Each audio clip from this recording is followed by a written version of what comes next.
मित्रांनो, आपल्या समोर वर्ग आणि वर्गमुळाचा प्रश्न आहे.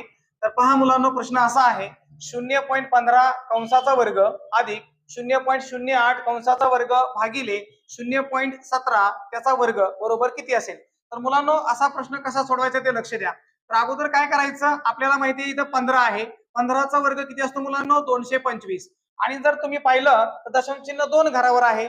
जर आपण दशांश चिन्ह असणाऱ्या संख्येचा वर्ग केला तर मुलांनो काय करावं लागतं, आलेल्या उत्तराला जेवढ्या घरावर तुम्हाला दशांश चिन्ह दिलंय प्रश्नामध्ये त्याच्या दुप्पट घरावर दशांश चिन्ह द्यावं लागतं. मग दशांश चिन्ह 2 घरावर होतं मुलांनो, आलेल्या उत्तराला 2च्या दुप्पट म्हणजे 4 घरावर दशांश चिन्ह येईल. आपल्याकडे 3 घर आहेत, चौथं घर नाहीये, म्हणून अलीकडे काय मांडायचं, शून्य मांडा, त्यानंतर पॉईंट मांडायचं आणि अलीकडे परत काय लिहायचं, आपल्याला शून्य लिहायचंय. म्हणजे 0.15चा वर्ग किती येतो, 0.0225. ठीक आहे, पुढे जाऊ आपण प्लस. आता मुलांना पहिल्यांदा मला 8 दिसतंय, 8चा वर्ग आहे 64. 8चा वर्ग लिहून घ्यायचा आहे.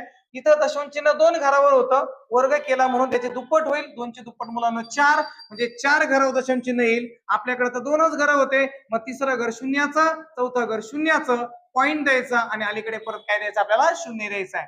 त्याला छेदस्थानी मुलांनो 17 आहे पॉईंट मध्ये. मग 17चा वर्ग किती असतो, 289 असतो मुलांनो. आणि इथं 2 घरावर दशांश चिन्ह होतं, वर्ग केल्यावर आपल्याला माहिती आहे त्याची दुप्पट घरावर दशांश चिन्ह द्या.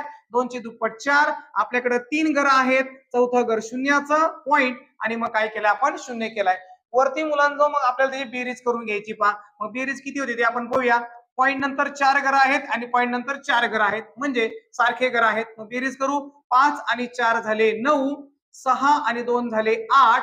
इथं शून्य आहे 2 म्हणजे 2 आणि शून्य आणि शून्य मुलांना शून्य होतं आणि पॉइंटला पॉइंट द्या आणि पॉइंटच्या अलीकडे शून्य होता म्हणून मी शून्य देऊन टाकलं आणि छेदस्थानी 0.0289.